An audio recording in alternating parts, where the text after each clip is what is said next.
Welcome to Spiritual Talk with Christy Godwin and Friends, an authentic podcast where we sit and discuss all things spiritual.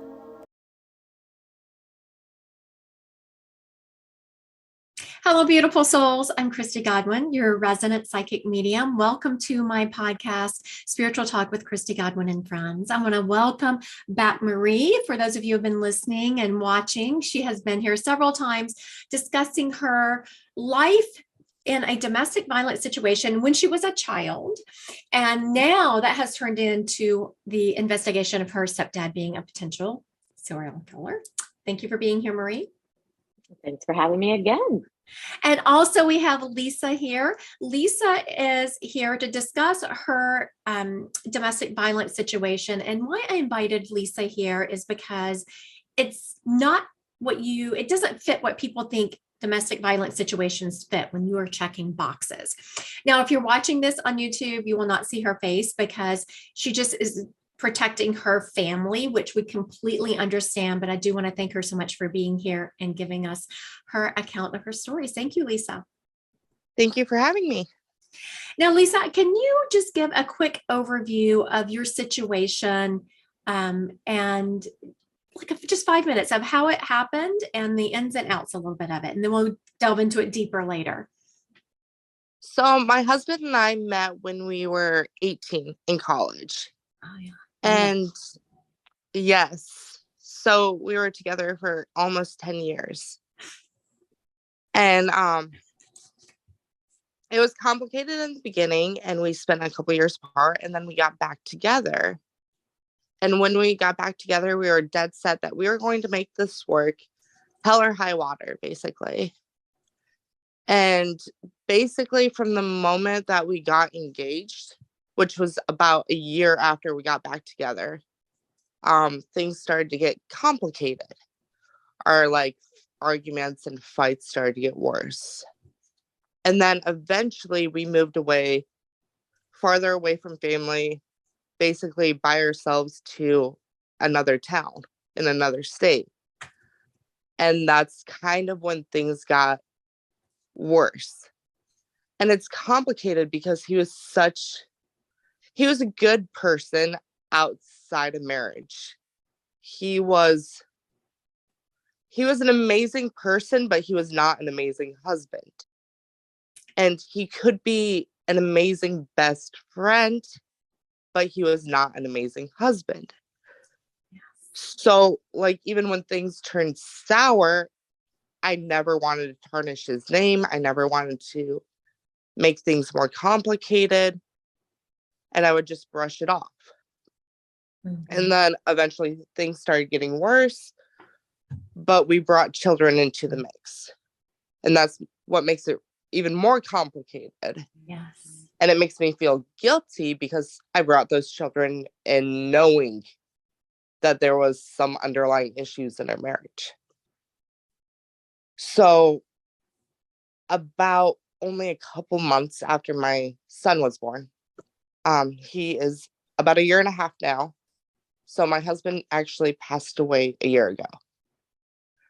And we were in the middle of an argument that day. I had found out some things about him and what he had done right after the birth of our son. So about 3 months after our son was born, I found out that he had cheated on me the day after our son was born. And I was furious and I was done. That was the breaking point for me, was knowing that he chose someone else over our son. And I was going to file for divorce. And I finally started telling people that day, hey, something is wrong with our marriage. This is what's happening. I'm leaving him. I went to work that morning, argued with my husband throughout the entire day. And I came home and I found my husband had committed suicide. I'm so sorry about that, and that is how I had met Lisa. She'd come to me for a reading. She sits down and I instantly said, asked her if she had a husband in spirit. Actually, you asked if I had a lover. I do change. I do usually say a lover or a significant other in spirit because um, there's so many relationships that function as marriages, but people don't have that piece of paper. They don't have the paper covering. So, society doesn't consider it a marriage, even though the energy of it is. So I do usually say a significant other, a lover, a partner, something like that. I just remember you talking to me and you telling me that my husband was joking with you about being my lover. Like it was a fling or a like. I was going to say, I knew that it must have come from. So for those of you watching, this is the psychic medium part of it. I knew the second you said, I don't remember my readings, and I am thankful for that because I don't want to read from memory. I want everything to be fresh coming up. So just now when Lisa said I had called him a lover, I thought he must have given me that word because that's not a word I use. I usually use partner or significant other. For me to have said lover, it had to have come from him. And I was like, yeah. Mm-hmm. And I knew right away that was him because of course he's going to joke about that. Yes, he is. He's going to make it seem like, hey, I was just having a fling and like a good time with some random guy. No, I did not get that feeling. I would not have gotten that feeling. I'm sure of it.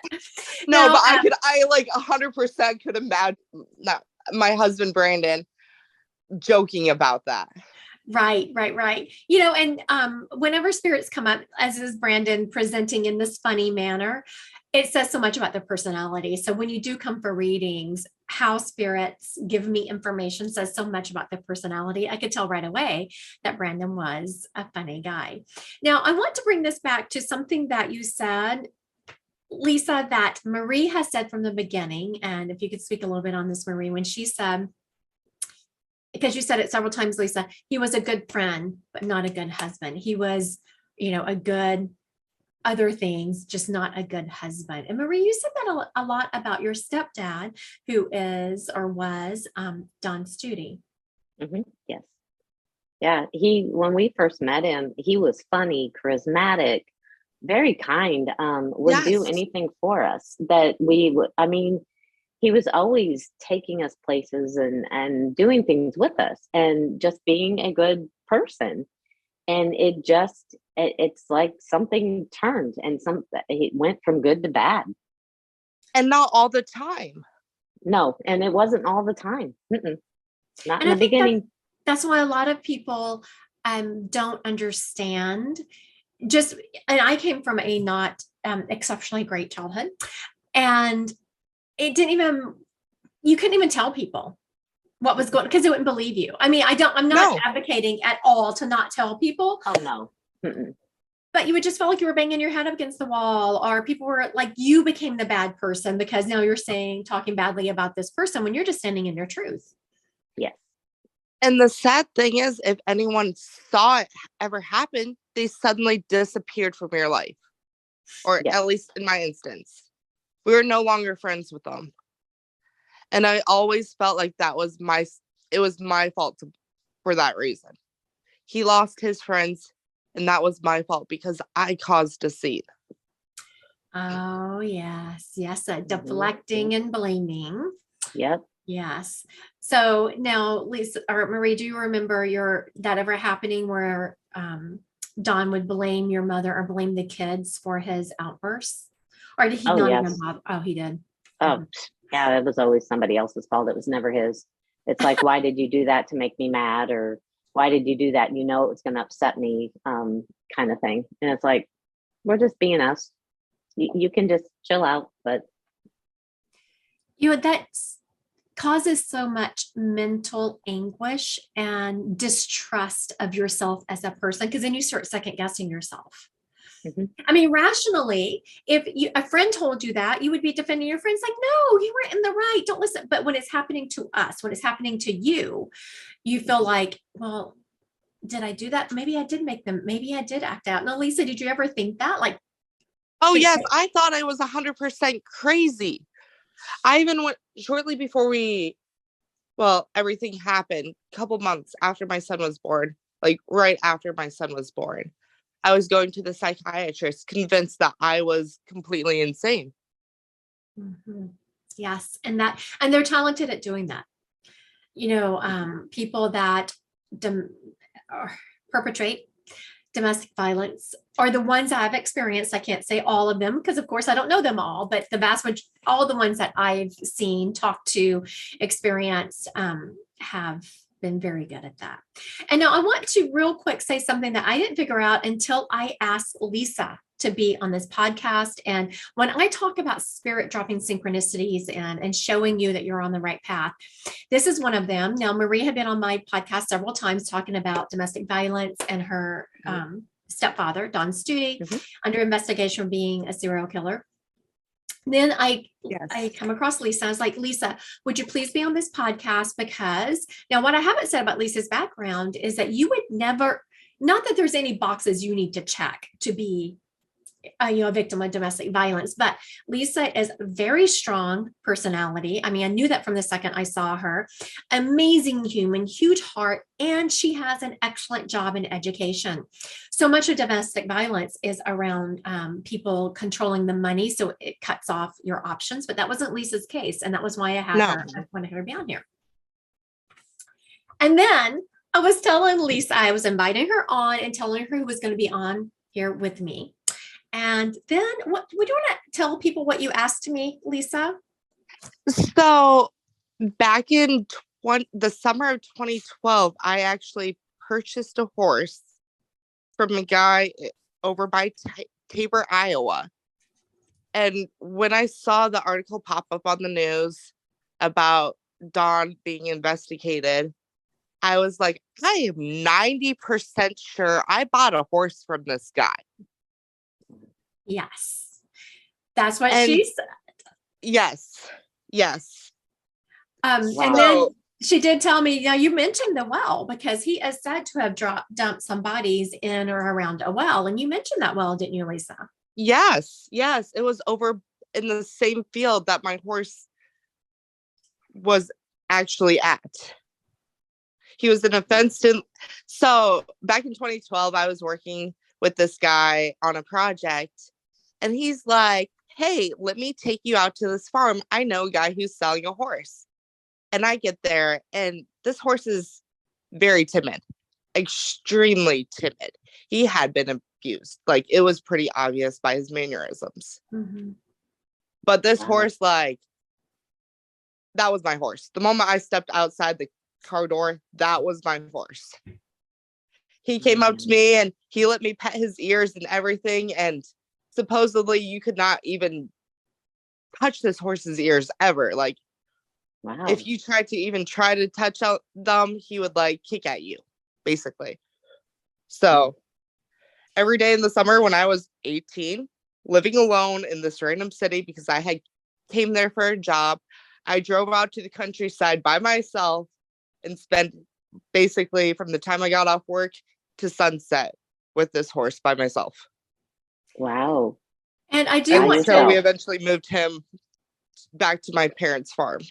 That was just whenever Lisa said that story, I was like, oh my goodness, she was so meant to be here. Now, I do want to mention one thing that Lisa was talking about, this horse being abused. You can tell so much about a person, about how they treat animals. I don't know if that's scientifically proven, but I would bet my life on it, that how people treat animals says a lot about their personality. And not all domestic violence people abuse animals, not at all. But if someone is being mean to an animal and abusing an animal, chances are that they are going to be unkind to humans also. And then Lisa did ask me, she messaged me later, and she said, I was just thinking, why didn't he take me? I would have been prime. I knew nobody in the area. And at 18, I was stupid. And I'd go places by myself with nobody knowing. But I did have an answer for that. I just tapped into the situation, and I feel very strongly because I don't know this for sure, but I just from information I've gotten from Spirit, Don did not really, he was a very smart guy, and he didn't really mess with people who were going to be missed a whole lot. And Lisa's family would have turned up the entire world looking for her. And so he wouldn't mess with people who was going to cause a lot of attention to him. He was very smart. And he that's was another very people. calculated. Yes, very calculated. That is a perfect word. Now, Lisa, did you experience that with Brandon? Was he more calculated or was he just lash out? It's very complicated because the arguments that we got into were almost always at night, at home, away from other people. And most of the time I felt like I brought them on myself because of my husband would be kind of being an asshole. I'd get home, I'd start crying when we go to bed, that type of thing. And he'd wake up and he'd be just angry at me for being upset with him. And it'd escalate from there. Mm-hmm. So it feels calculated, though you wouldn't look at it from that. But just the fact that it always happened at home and followed a pattern tells me it was calculated, because had it not been calculated, there's no way if he made you angry, you made him angry at home, you didn't make him angry out in public. It just doesn't work that way. So but the fact that he held him. Yeah, I'm feeling he always did that, calculated, because he hit you when you were vulnerable. Yes. Absolutely. Now, I want us to speak about some things that people in, if someone's in an abusive relationship, what do other people not realize about that? Like, what keeps you in this relationship? After a certain point, you feel stuck. You feel you're committed to them, and you feel that you can change them even though you know they're not changing. You see one side of them where they're amazing. They are the best person in the world. They would do anything for anyone. And you wonder why they are not doing that for you. Mm-hmm. Yep. Why can't be that amazing person as a husband? You know, Lisa, that is something I have actually never thought about. Like, yes, I do understand that people you see the good in their significant other, and that's why they stay. That I'm very clear on. But the fact that as the victim, you wonder, so then it's almost a double whammy, because then it's affecting your self-esteem, because you're wondering what's wrong with me that I can't bring the good out in them when everyone else can. If I bring the bad out in him, if I leave him, I'm either by myself or I'm going to bring the bad out in another person. Oh, wow. Yeah. Didn't even think of that. Yeah. He was playing with your self-esteem. That is, if you can see me like sitting with that for a moment, that is something I actually never thought about, Lisa. That's very deep. That is. Wow. A whole new perspective. I know. That is beautiful. I mean, not beautiful that it happens, but beautiful perspective that for you to bring up that people just don't think about outside. From the outside looking in, it's not something you would think about. It destroys you. That's for sure. Now, what are some warning signs in an abusive relationship from both of you that, okay, so now, yes, if you see someone that has bruises and the classic signs, of course, that is a sign. But what are some signs of abusive relationships that from people from the outside looking in don't really recognize as abuse signs? I feel like one of the biggest things that Brandon would do, even in public, was the few times that we did get an argument in front of other people, he would prevent me from leaving. Like, I was not allowed to leave. We were going to argue it out one way or another, whether we left together or we were stuck in a room somewhere. He would not let me just leave. There was one time we were arguing at a bar. He had been drinking. I wasn't with him at the time, but I came back to the bar and he was kind of flirting with another woman, and it frustrated me. And he's just like, no, we're just being friendly. I'm not flirting with her. I don't have anything for her. And the argument escalated. And I remember him holding me by the shoulders, like would not let me move. And someone else stepping in, some person I had no idea, never seen them before, never saw them again, stepping in and being like, you have to let her go. You cannot hold her like that. Mm-hmm. Now, did you have any friends there that saw that? Yes. And did they mention it to you later? No. Mm-hmm. Why would anyone think that's abusive when they see him in perfect light all the time?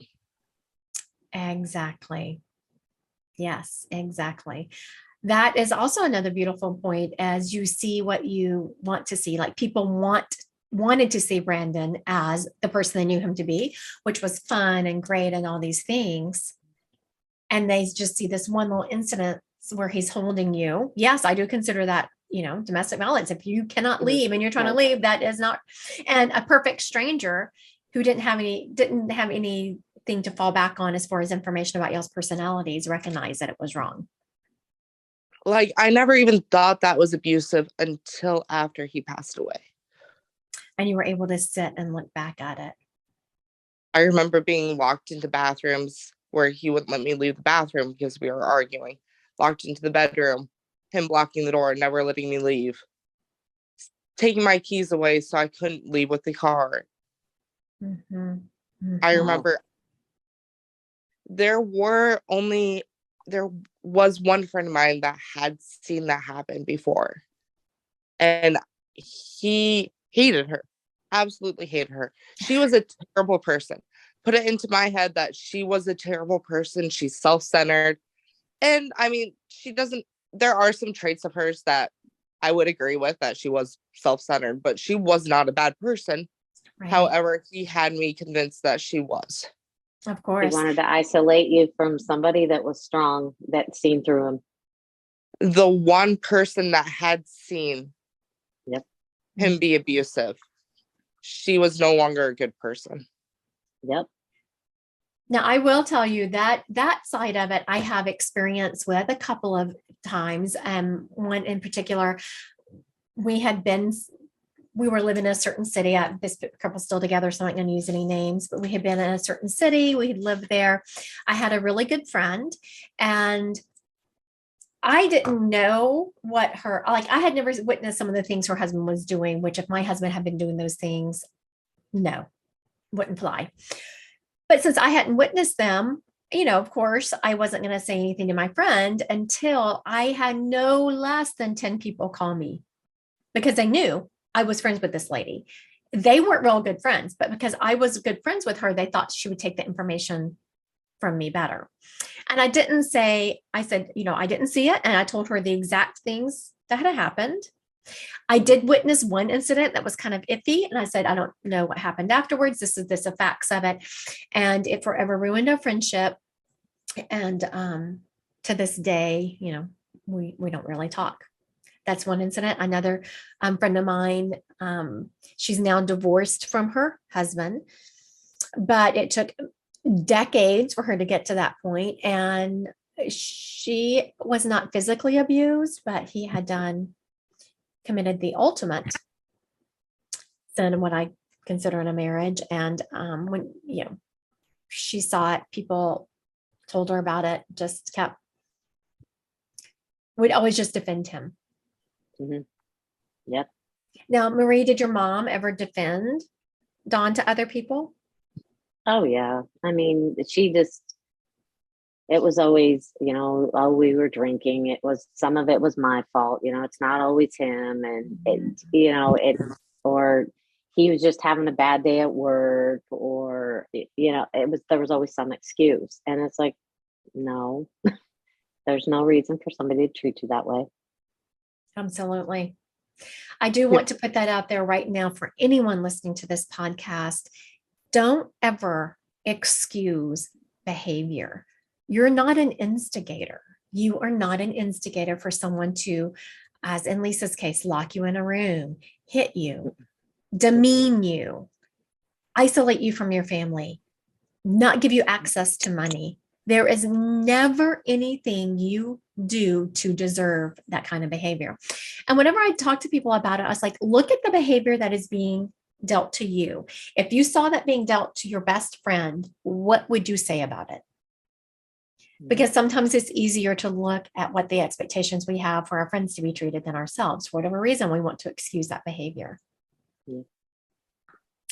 Now, I want to talk a little bit about, are some people more likely to be in abusive relationships than others? And I know what the stats say, but this is why I invited Lisa here, because Lisa, do you find that people did not, like, you're so strong.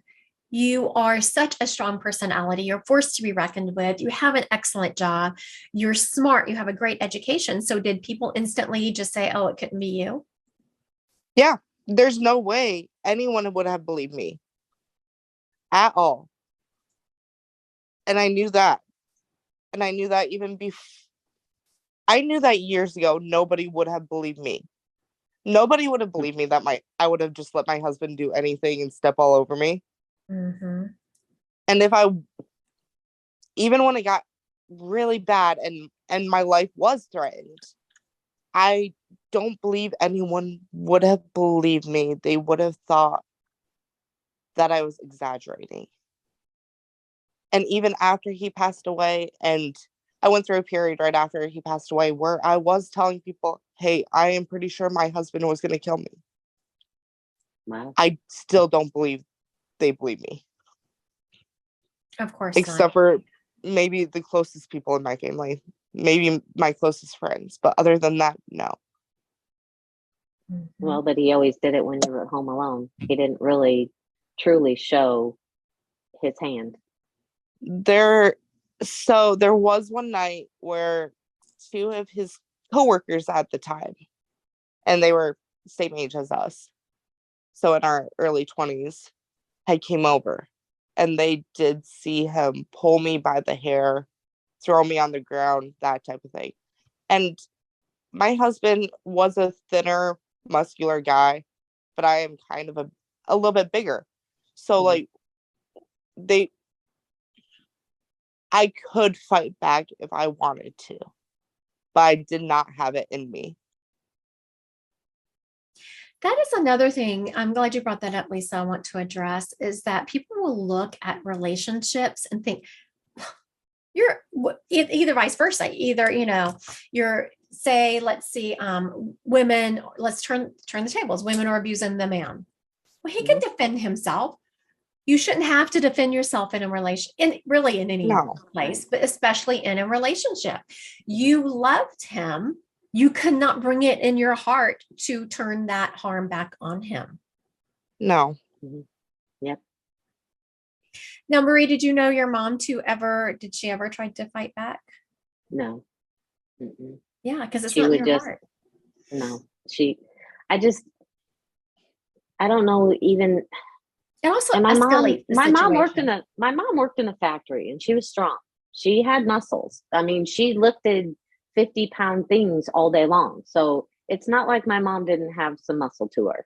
She was a very strong woman, but no, she just, I think just her self-esteem just had her beat down enough to where her self-worth wasn't there. But also I can't imagine her wanting to ever hurt him. Also, you shouldn't. I mean, you're just going to escalate the situation. Mm-hmm. Yes. And I think she probably knew that too. But yes. And, you're just going to, and then when you already have someone who has that kind of personality, and then you add, they're already adrenaline driven. If they are abusing you, there's some adrenaline going there. And then you start fighting back, then you're upping the adrenaline even more, and it becomes very dangerous. So, it would just have made the situation worse. But you do say, I agree with Lisa, you have people that think that and say that, why don't you just fight back? You're big, Lisa, you're a big girl. You can handle yourself. No, you shouldn't have to. I mean, yes, I could have if I wanted to, but I did not want to hurt him. He was my husband. He was the love of my life, supposedly. Yes. I would have done anything for him, and I would still do anything to protect him if he was still here. Something I want to address real quick that Lisa said, she said, well, he was supposedly the love of my life. He was, he was. And people ask, well, how can they abuse you and still love you? I'm not going to pretend to know what is in people's heads when they do that. I will say that just because someone loves you doesn't mean they act lovingly. Correct. Yes. Well, people can love you and not act lovingly. And that's when you need to start putting up boundaries. And of course, if you're in a domestic violence and you're living with your husband, there's other steps that has to be taken, or living with your boyfriend, whatever that situation is. But I want to say this, even if you have a family member, a parent or a sibling or something like that who loves you, yes, people can still love you and not act lovingly. And it's okay to put up boundaries. So And Lisa, it gets more. Yeah, go ahead. Oh, sorry. It gets more complicated because he was amazing 90% of the time. And after those fights would happen, he would be amazing to me. Buy me flowers, take me on dates, treat me like the best person in the world. And then it would flip. Yep. The person I would spend my days with was not the same person I argued with. There was a difference in his eyes when we got into those arguments. It's funny that you mentioned that. Marie mentioned that about the look in her stepdad's eyes one time. That was when Marie said that she left. You had come in and they were. Yeah, his eyes were not, I knew that it was looking at pure evil. Pure blackness. Yes. And that's not the same person. Why would I hurt this person when I know why would I defend myself and risk hurting the person I know who they actually are when they're hiding there in that body with those dark eyes? Yes. It's funny. It's always in the eyes, Marie. Marie mentioned it is always in the eyes. And he had the most beautiful eyes. Yes. Yeah. Yes. See. Now, Lisa, what are some red flags that you feel like you missed before it got really bad? Like before you got married, before you were engaged, were there any red flags that you missed? His relationship with his family. Yeah, I was going to ask you, was he like demeaning, like just snarky to like friends and family, or was it just you? It was just me. He was so charismatic to everyone, but he would put his family above our marriage, above our kids, above everything. Even though, to be honest, his father specifically is a piece of shit. He really is. And that's to put it nicely. But is that his biological dad that you're discussing, or a stepdad or something? Yes, biological. Okay. His parents did not have a good relationship. His mother would just basically ignore all the things that his father did. It didn't matter if his father was cheating on his mother. It didn't matter, if his father would be abusive to him and his siblings. It didn't matter. His parents were supposedly perfect. There was one time before we got married, actually even before we got engaged, where his father was drunk, called my husband up, and basically told my husband that I was just the weirdest person ever and he could do so much better, all that stuff. And that my husband needed to leave me, basically, because I was just weird. It's not that I was a bad person. I was just weird and he could do better. And my husband basically just ignored it, did not do anything about it, just completely disregarded what his father said because his father was drunk. And that says so much. That, for one thing, he expected you to be like his mother, to just ignore all of his behavior and put up with it. And of course, you're not going to do that. No. And then also, thinking back and feeling into that situation, it's like his dad knew you saw him for who he was, and he wanted Brandon to marry someone who was going to be a pushover like his wife, so his behavior wasn't going to be called out. Does that make sense? Yes. Mhm. Yes. He knew that you would never put up with that kind of behavior. But I did for years. Yes. Until I just had enough. And he could see it in you. His dad knew it was coming. There's no way that with your personality, you would have put up with that forever.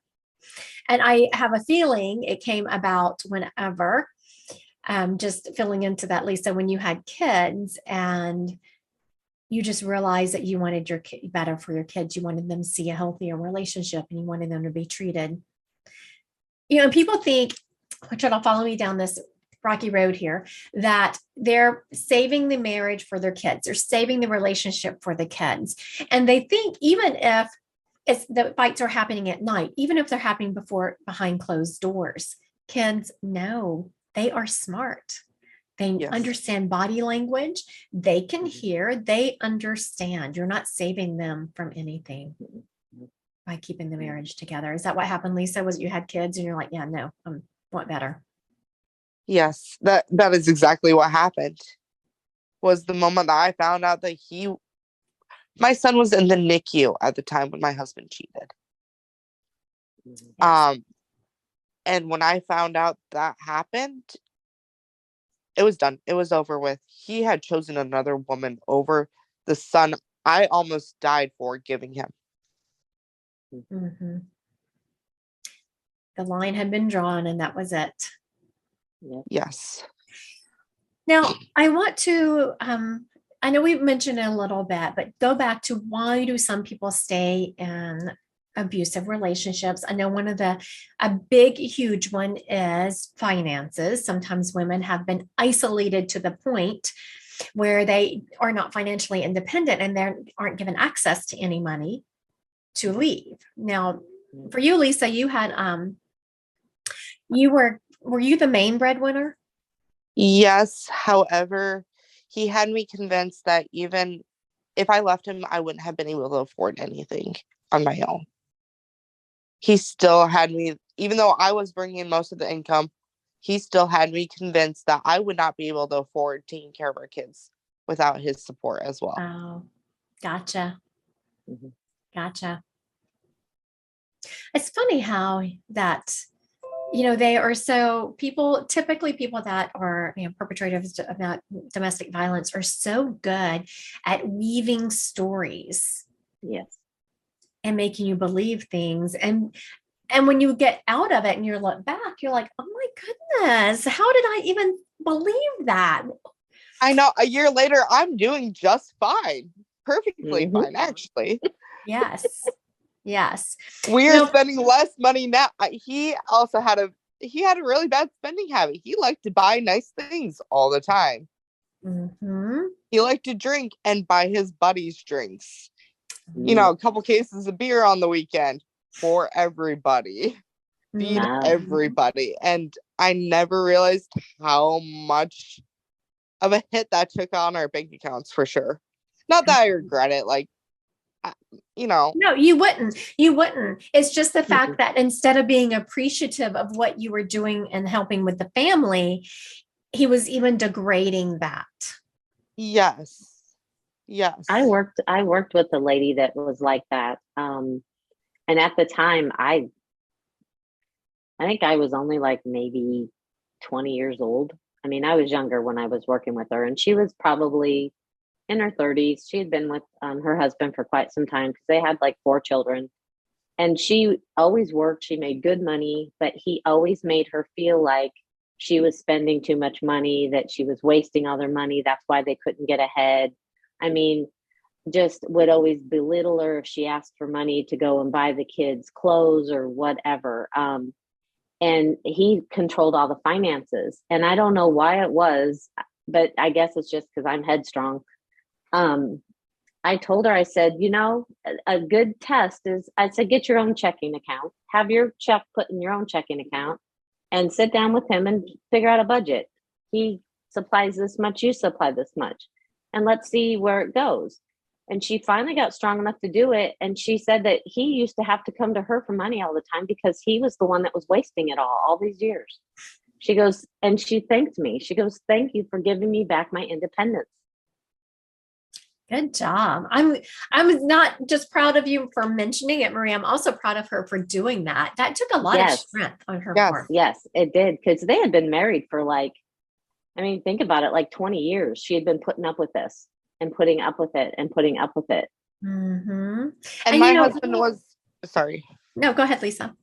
My husband was in charge of the finances, and he had me convinced that I had such bad anxiety when it came to finances. Mm-hmm. Yeah. Yes. And that's why he was in charge of finances, is because I would have anxiety over it. Mm-hmm. And I thought I would. Mm-hmm. And look at you rocking it now. Yep. Now, what would y'all, each of you, take a turn? What would you tell someone who is currently in a domestically violent relationship? You'll be fine. You will be fine. It will be hard, but you will be fine eventually. But I want to also say, Lisa's right. It will be hard. You can do hard things. You will never do anything as hard as staying in that relationship. Mm-hmm. No, it's fine. And honestly, love yourself enough to find your own joy, because where you're at now is not joy. Love yourself, right? You know, I don't know anyone listening, or if you ladies have ever listened to or read Brene Brown.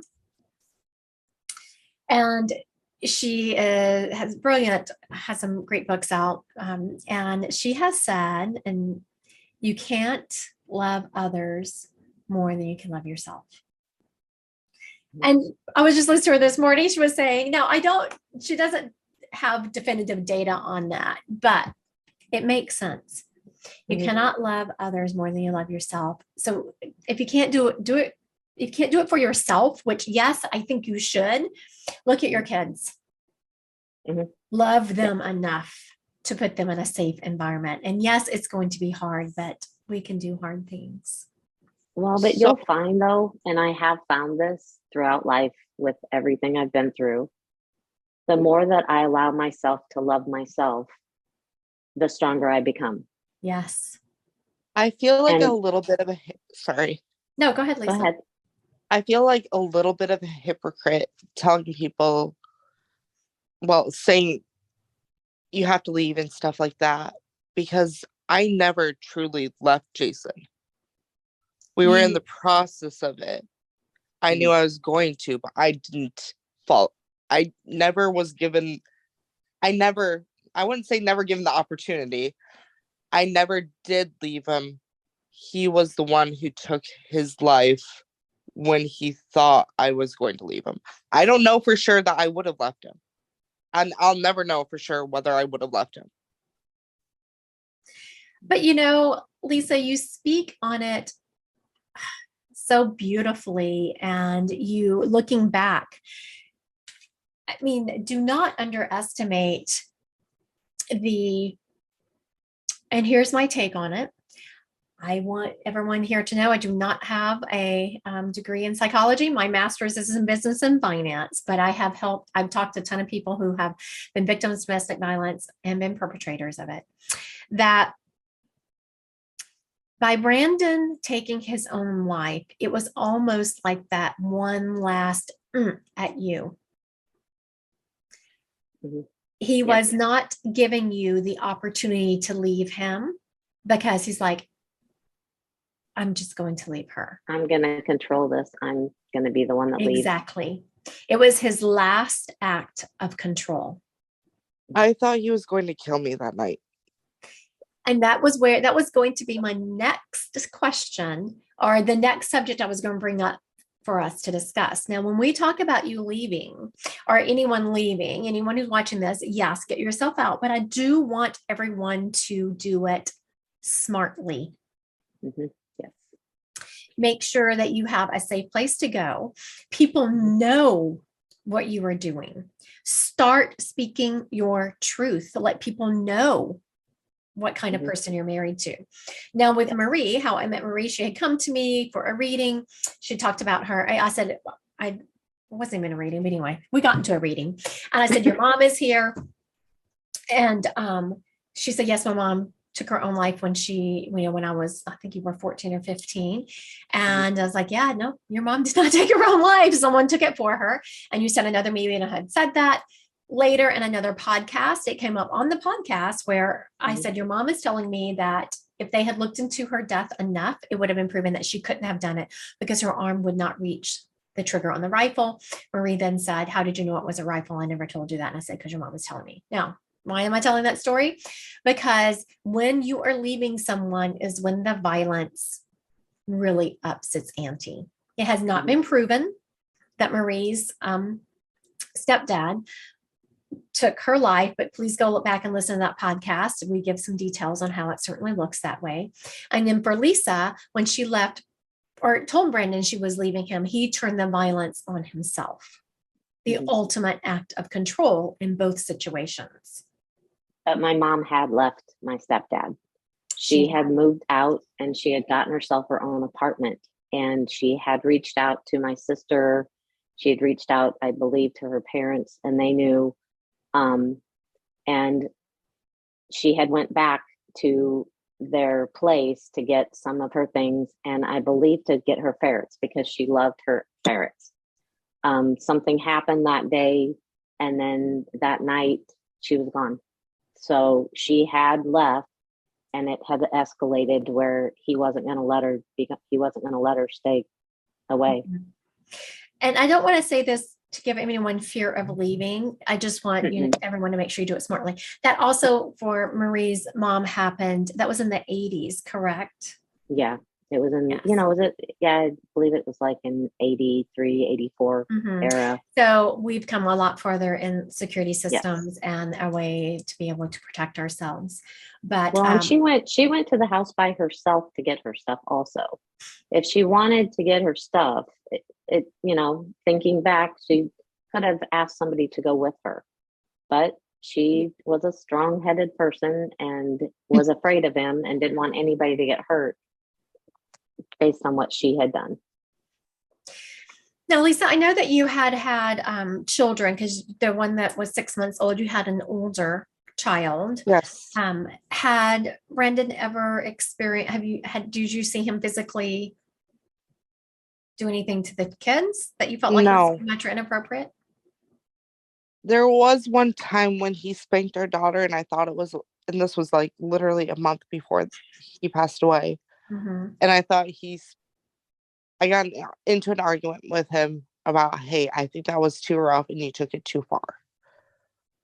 Over just a spanking because she was acting out and wasn't listening to him. But as children, other than that, yes, definitely. And she is very strong-willed, so. But other than that, I don't think he would have ever hurt the children. And I feel a little bit of guilt regarding our son. The day Jason passed away, the day Brandon passed away, I actually left my 3-month-old at the time with him. And what happened was my son was sick and I had just gotten back to work from maternity leave. And my son needed to stay home from daycare. And there was no way I could have gotten the day off work. I had no leave. I had already gotten into trouble for taking too many days off in the past due to I had already gotten into too much trouble in the past for taking too many days off work. And part of that was related to the fact that whenever Jason and I got into arguments, I'd take the next day off work because sometimes I would have a little bit of bruising around the neck. But anyway, I left my son with him that day, even though I knew we had been arguing. I knew he was not in right mental state of mind, but part of me knew that he would not hurt his son. And I thought having my son there would keep him from doing anything irrational. And I didn't know who to turn to. We lived in a city where I had no family. anyone that I would have turned to would already have been working. Mm-hmm. There's not much I could do. And my husband was like, I'll stay home with him today. Lisa, but what you did is something that millions of mothers around the world do every day. If you work and you're accountable, and your husband is home, yes, why not do that? It's not like you ever thought your husband would do what he did. Also, I want to talk a little bit on how you said you had called into work. There is a stat. The cost of intimate partner violence exceeds $8.3 billion a year. And that includes people not going to work. It includes lost work. Like your ability to go to work and perform, that costs companies money. Mm-hmm. And so it's not only a cost as far as, the mental health of the children and the partners in the environment, but it's also a monetary cost to the public in general. Yes. So do y'all have any, I'm sorry, go ahead, Lisa. There's a lot of guilt in me because, when I came home from work that day to find my husband, he had left my son in a dirty diaper in the mamaroo that we had, unbuckled. So at 3 months old, unbuckled in the mamaroo with the dirty diaper, with 2 large dogs, 1 small dog. One of them being a puppy, actually. Well, he committed in our backyard, and nobody else to take care of our son. So the guilt that you feel, which I get it, we all have mom guilt. He made that choice. Brandon made that choice, not Lisa. And I do understand that is very scary because, your number one priority is protecting your kids, but Brandon made that choice. And my daughter almost found him. And I'm so glad my daughter never saw her dad like that, but she almost did. And I want to speak on your strength, Lisa, of how far you've come in this year. And I know that you're just talking about guilt, and I can tell that you still wonder, should I have done this? Those shoulda, woulda, couldas.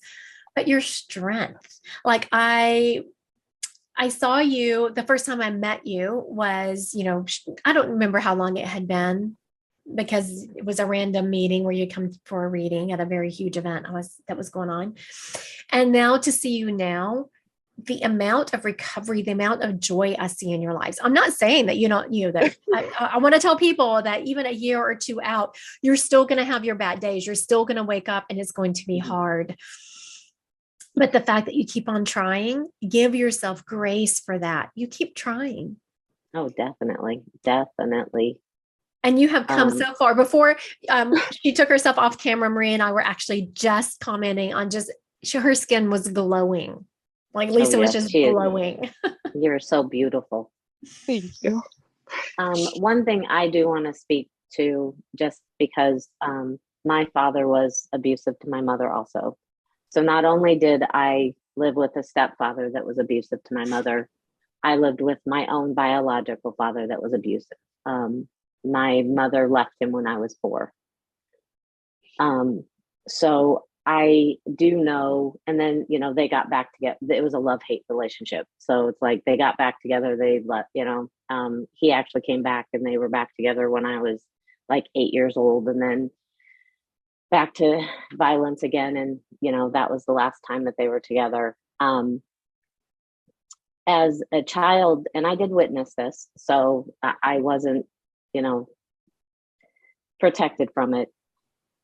I always have approached this, and even with friends and family that have been in abusive relationships with children, I've always told the children that your relationship with your parent is not your relationship that your parent has with the significant other. So your relationship with Brandon is different than Brandon's relationship with his children. He Yes. truly loved his children. And Oh, whether they, he was abusive to you or not has nothing to do with how much he loved his children.